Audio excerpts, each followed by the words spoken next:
Subscribe करियो असांजो official YouTube channel Sindh TV HD Islamic ऐं वधीक अपडेट लाइ बेल आइकन ते क्लिक करियो। बिस्मिल्लाहिर्रहमानिर्रहीम। अल्हम्दुलिल्लाहि रब्बिल आलमीन वल आकिबतु लिल मुत्तकीन व जन्नतु लिल मुमिनीन व नारु लिल काफिरीन। अस्सलातु वस्सलामु अला नबिय्यिना व शफीए ज़ुनूबिना व हबीबे कुलूबिना मौलाना मौलाए सकलैन जद्दुल हसन वल हुसैन अबुल कासिम मोहम्मद सल्लल्लाहु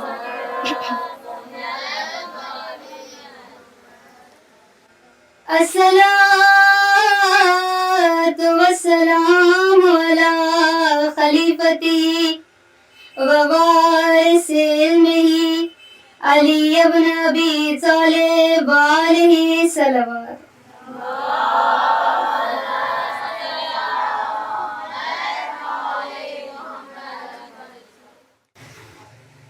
वलानतुल्लाहि अला अदाहिम अजमईन मिनल आन इला क़ियाम यौमिद्दीन। फ़क़द क़ाल अल्लाहु तबारक व तआला इन्नी मा ख़लक़्तु समाअ मबनिया वला अर्ज़म मदहिया वला कमरम मुनीरा वला शम्सम मुज़िया वला फ़ल्कन यदूरो वला बहरन यजरी इल्ला फ़ी मुहब्बति हाउलाइल ख़म्सतिल लज़ीना हुम तहतल किसा। बर मोहम्मद व आले मोहम्मद सल्लल्लाहु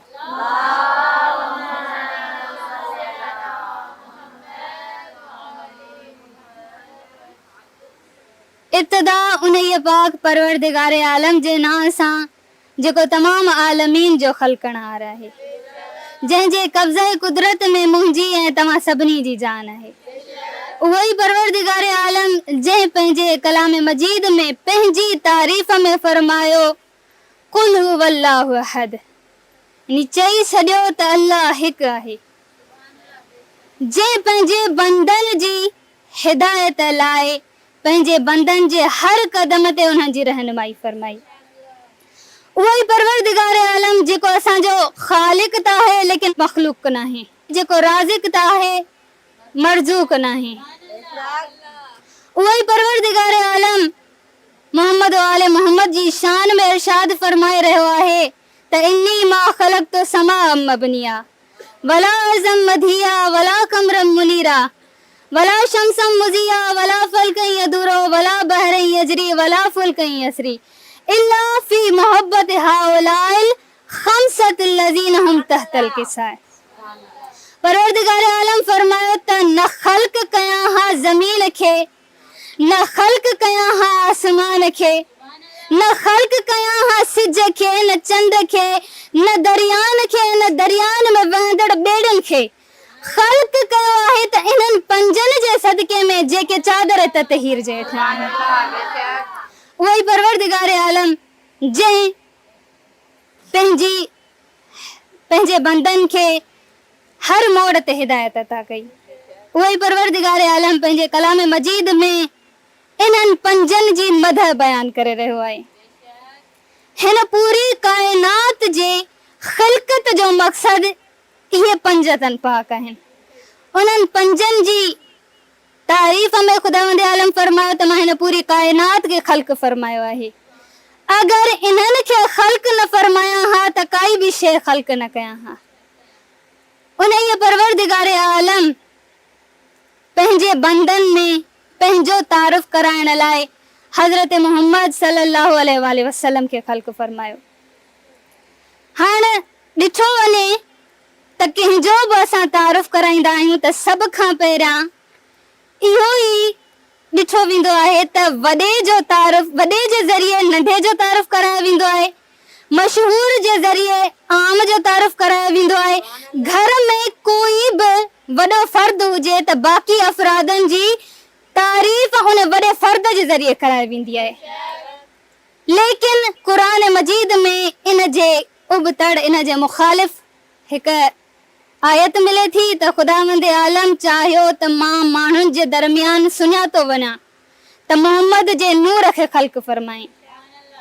परवरदिगार आलम जेको कमाल में बि वॾो आहे त निस्बत में बि बुलंद आहे। ख़ुदावंद आलम जेको ख़ालिक़ अकबर आहे उन पंहिंजो तारीफ़ मोहम्मद जहिड़ी मख़लूक जे ज़रिए करायो। मोमिनात तवज्जो आहे। ख़ुदावंद आलम मोहम्मद जहिड़ी मख़लूक जे ज़रिए पंहिंजो तारीफ़ फरमायो ऐं पंहिंजे हबीब खे फरमायो त हे मुंहिंजा हबीब माण्हुनि खे चई छॾियो कुल हुवल्लाहु अहद, चई छॾियो त अल्लाह हिकु आहे, त जीअं माण्हू सुञाणे वञनि त अल्लाह हिकु बि आहे, त अल्लाह ख़ालिक़ बि आहे, अल्लाह राज़िक़ बि आहे। उहो ई अल्लाह जंहिं मोहम्मद जहिड़े शाहकार खे ख़ल्क़ फरमायो। परवरदिगार आलम पंहिंजो तारीफ़ पंहिंजे हबीब जे ज़रिए कराए छॾियो। लेकिन जॾहिं मसलो अचे थो, जॾहिं ॻाल्हि अचे थी ख़ुदि रसूल ख़ुदा जे तारीफ़ जी, त असीं हदीस किसा में पढ़ंदा आहियूं त ख़ुदावंद आलम खां जॾहिं हज़रत जिब्राईल अलैहिस्सलाम सवाल पुछो त ख़ुदाया या रब व मन तहतल किसाए, ख़ुदाया चादर किसा, चादर ततहीर जे हेठां कहिड़ियूं हस्तियूं आहिनि जिन हस्तियुनि ते तूं फ़ख्र करे रहियो आहीं। त ख़ुदावंद आलम छा इरशाद फरमायो, आवाज़ कुदरत आई त हम फातिमा जो अबूहा व बालुहा व बनूहा।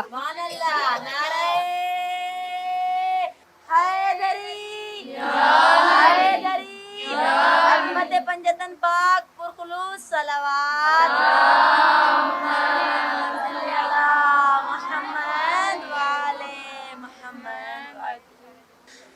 हाणे इते थियण ईअं खपे पियो त ख़ुदावंद आलम पंहिंजे हबीब जो तारीफ़ पंहिंजे हबीब जे ज़रिए करायो।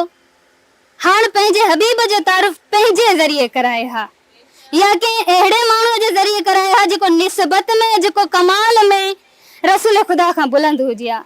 लेकिन ख़ुदावंद आलम इरशाद फरमायो त हम फातिमा तो अबूहा व बालुहा व बनूहा, इन चादर ततहीर जे हेठियां फातिमा आहे, फातिमा जो बाबा आहे, फातिमा जो शोहर आहे, फातिमा जा फर्ज़ंद आहिनि।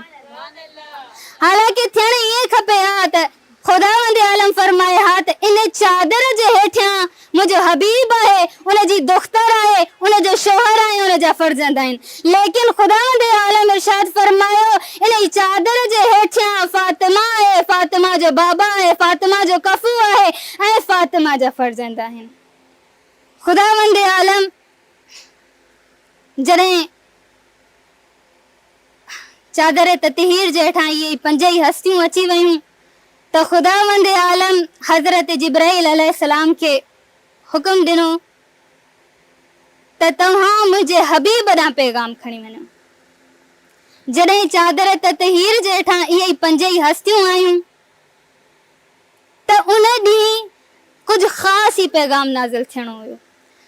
रसूल ख़ुदा जॾहिं कंहिं ख़ासि रंग में हूंदा, जॾहिं बि जंहिं बि रंग में हूंदा हुआ, वही परवरदिगार उन ई रंग में नाज़िल थींदी हुई। जॾहिं रसूल ख़ुदा जन वेठा हूंदा हुया त या अय्युहल मुदस्सिर जी सदा में वही ईंदी हुई। जॾहिं मिंबर ते तशरीफ़ फरमा हूंदा हुया त या अय्युहन नबी जी सदा ईंदी हुई। जॾहिं पैगाम रिसालत पहुचाइणो हूंदो हो त या अय्युहल रसूल बलिग जी सदा ईंदी हुई। लेकिन जॾहिं चादर ततहीर जे हेठां मोहम्मद वाले मोहम्मद अची विया त ख़ुदावंद आलम हज़रत जिब्राईल खे फरमायो त हे जिब्राईल वञो ऐं मुंहिंजे हबीब खे चओ त इन्नमा युरीदुल्लाहु लियुज़हिबा अन्कुम अर्रिज्स अहलल बैति व युतहिरकुम ततहीरा।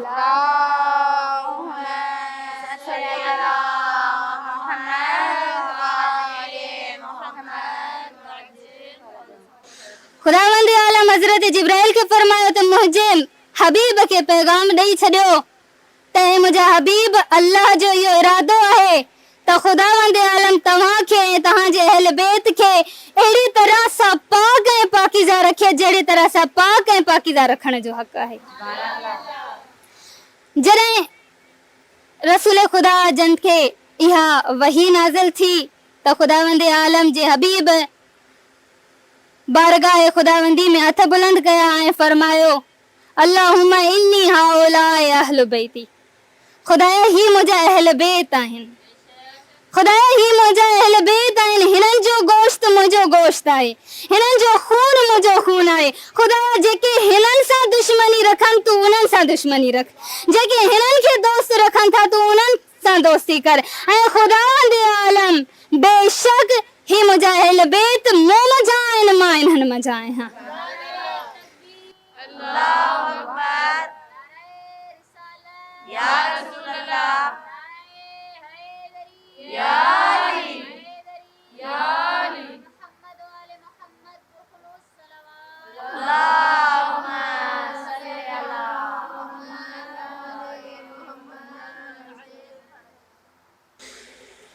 पंजतन जा फज़ाइल जेतिरा बयान कजन बयान नथा करे सघनि।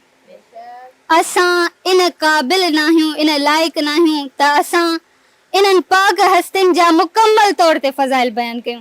मुंहिंजी नंढड़ी कोशिश आहे त तव्हांजी ख़िदमत में फज़ाइल आले मोहम्मद बयान कंदी हलां त जॾहिं चादर किसा में अचण खां पहिरियां रसूल ख़ुदा जन जनाब फातिमा ज़हरा जे घर तशरीफ़ फरमा थिया त छा फरमायो? बीबी फातिमा ज़हरा खे रसूल ख़ुदा फरमायो इन्नी अजद फी बदनी ज़ौफ़ा, ए फातिमा मुझे जिस्म में कमजोरी महसूस थी रही है। जनाब रसूल ख़ुदा इरशाद फरमायो त फातिमा मूंखे चादर ततहीर आणे ॾियो। जॾहिं रसूल ख़ुदा जन चादर ततहीर जे साए में आया त इरशाद फरमायो हाणे मुंहिंजे जिस्म में सुकून महसूस थी रहियो आहे। अगर ॾिठो वञे त नबी पैगंबर उम्मत जे तमाम बीमारियुनि जा, उहे बीमारियूं रूहानी हुजनि या जिस्मानी हुजनि, उन्हनि तमाम बीमारियुनि जा मौलिज हूंदा आहिनि। लेकिन रसूल ख़ुदा जन फरमायो, हदीस किसा जा जुमला आहिनि, रसूल ख़ुदा जन फरमाइनि था इन्नी अजद फी बदनी ज़ौफ़ा, मुंहिंजे जिस्म में कमज़ोरी महसूस थी रही आहे। जॾहिं चादर किसा जे हेठां अची विया त फरमायो हाणे मुंहिंजे जिस्म में सुकून महसूस थी रहियो आहे। ख़बर पई त जेको उम्मत जो शाफ़ी हुजे, जेको उम्मत जो मौलिज हुजे उनखे नबी चइबो आहे, जेका नबीअ जी मौलिज हुजे उनखे फातिमा चइबो आहे। बर मोहम्मद व आले मोहम्मद सलवात।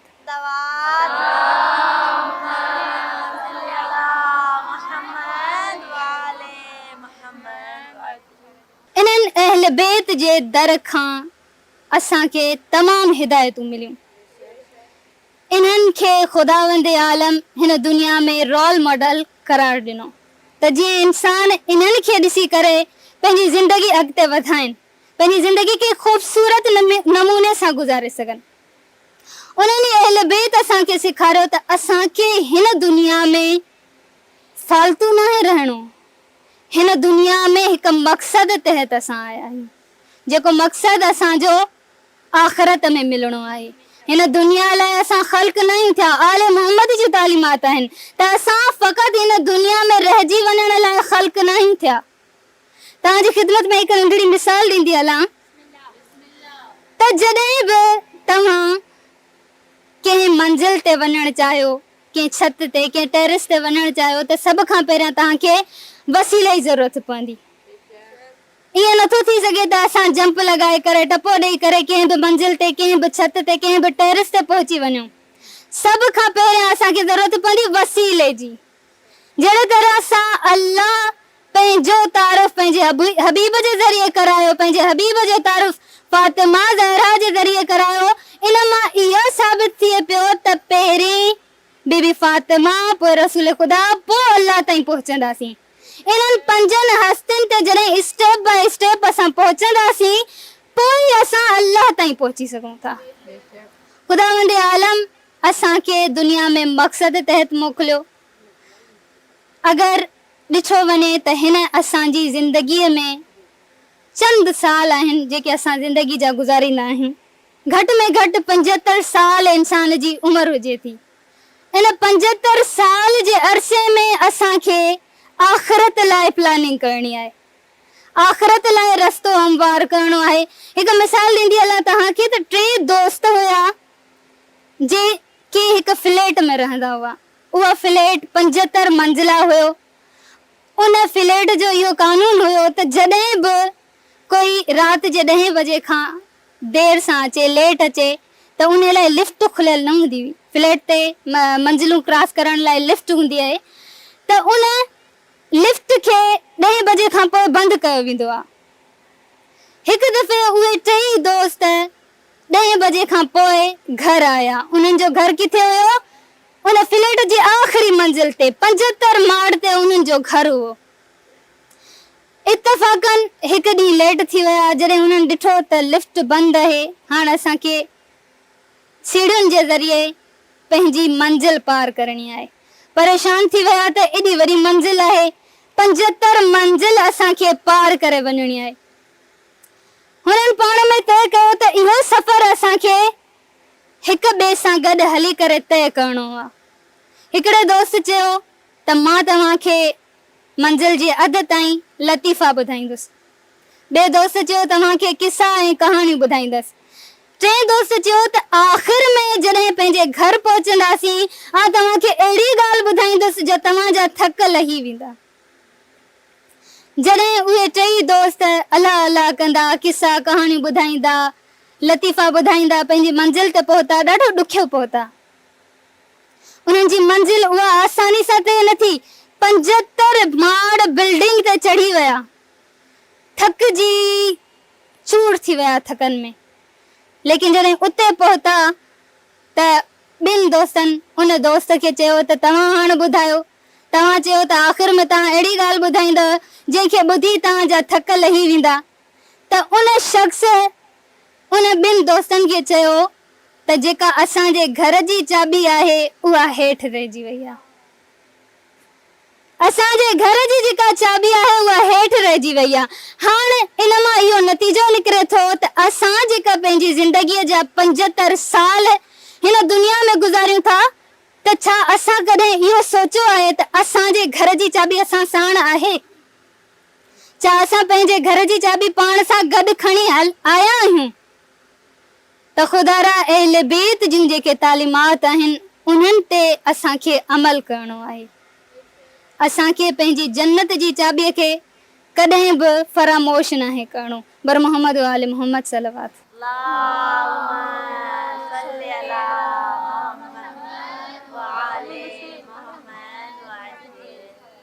अल मुख्तसिर अहल बैत जा फ़ज़ाइल बि बुलंद आहिनि, मसाइब बि बुलंद आहिनि। इहो जुमिलो तव्हां मुख़्तलिफ़ उलमा खां ॿुधो हूंदो, मुख़्तलिफ़ पढ़ण वारनि खां ॿुधो हूंदो त अज़मत बि बुलंद हुई त उन्हनि जूं मुसीबतूं बि बुलंद हुयूं। अज़ादाराने मज़लूम करबला, करबला में अहिड़ा ज़ुल्म थिया जिन ज़ुल्मनि खे ॾिसी करे ज़ालिम पाण बि परेशान थी विया। जॾहिं मुख़्तार सकफ़ी जन अबू ख़लीफ़ खां सवाल पुछियो त ए अबू ख़लीफ़, तूं केतिरो ज़ालिम आहीं? छा तोखे करबला में ज़ुल्म कंदे कॾहिं कोई अहिड़ो मौक़ो न आयो जिते तूं बि रुनो हूंदे, जिते तोखे बि थोरो क्यास आयो हूंदो? अबू ख़लीफ़ चवणु लॻो त हिकु वक़्तु उहो हुयो जॾहिं मां त छा पूरी फ़ौज यज़ीद बि रुनी हुई। उहो वक़्तु तॾहिं हो जॾहिं इन मौला हुसैन पंहिंजे हथनि ते नंढड़े अली असगर खे खणी आया। जॾहिं इन अली असगर पंहिंजे ख़ुश्क लबनि ते ज़बान फेरे करे अल तश चयो आहे न, फ़ौज अश्किया रोइण शुरू कयो आहे। अज़ादारो, अहल बैत जा मसाइब जिन खे बयान कयो वञे त ॿुधण वारा बर्दाश्त न करे सघंदा, पढ़ण वारा बर्दाश्त न करे सघंदा। अज़ादारो, इमाम हुसैन अलैहिस्सलाम जंहिंजो हिकु सहाबी जंहिंजो नालो हबीब इब्न मज़ाहिर आहे। हबीब इब्न मज़ाहिर उहो सहाबी जंहिंजे बारे में इमाम हुसैन अलैहिस्सलाम जन पंहिंजे ख़त में लिखियो त मिन हुसैन इब्न अली इला रजुलन फ़क़ीह। हुसैन इब्न अली जी तरफ़ खां इहो ख़त दीन खे सम्झण वारे ॾिना। जॾहिं इहो ख़त हबीब इब्न मज़ाहिर खे मिलियो आहे न, हबीब इब्न मज़ाहिर ॾिठो सभ खां पहिरियां मथां लिखियल आहे इन्ना लिल्लाहि व इन्ना इलैहि राजिऊन।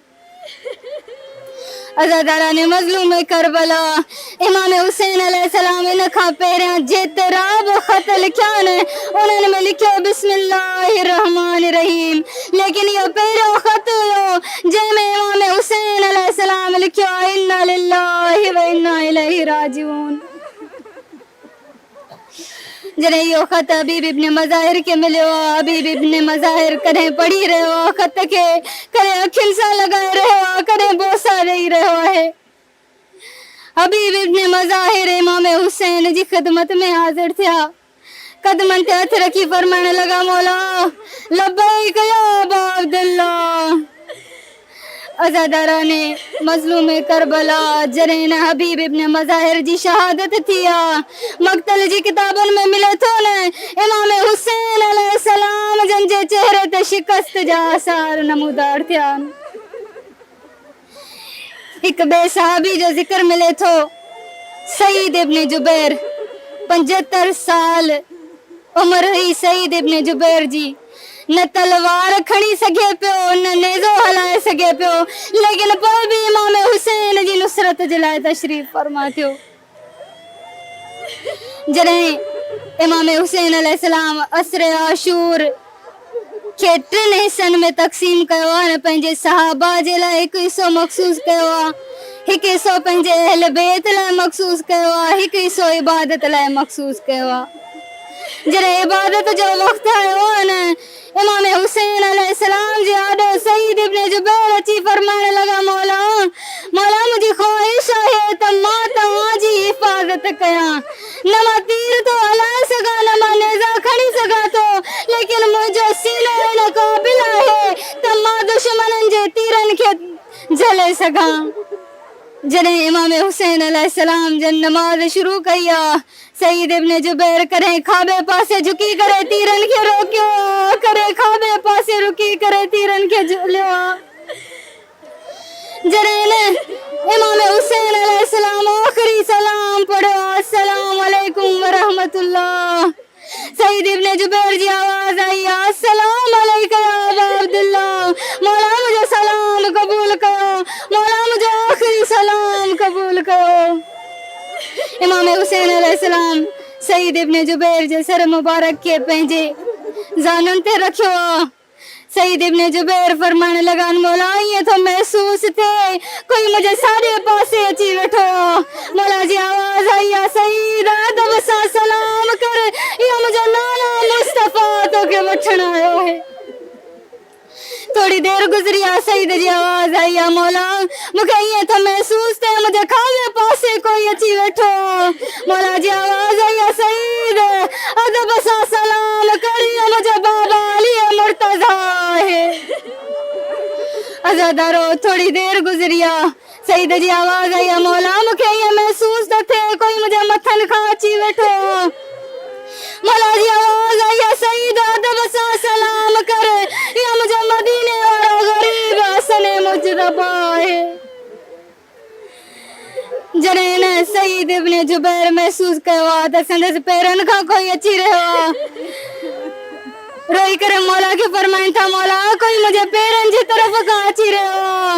उन टाइम मौला हुसैन खां बर्दाश्त न थियो, मौला सईद जो सर ज़मीन ते रखियो ऐं फरमाइण लॻा, सईद अदब सां सलाम कर, मुंहिंजी अम्मा ज़हरा तोखे वठण आई। इन्ना लिल्लाहि व इन्ना इलैहि राजिऊन।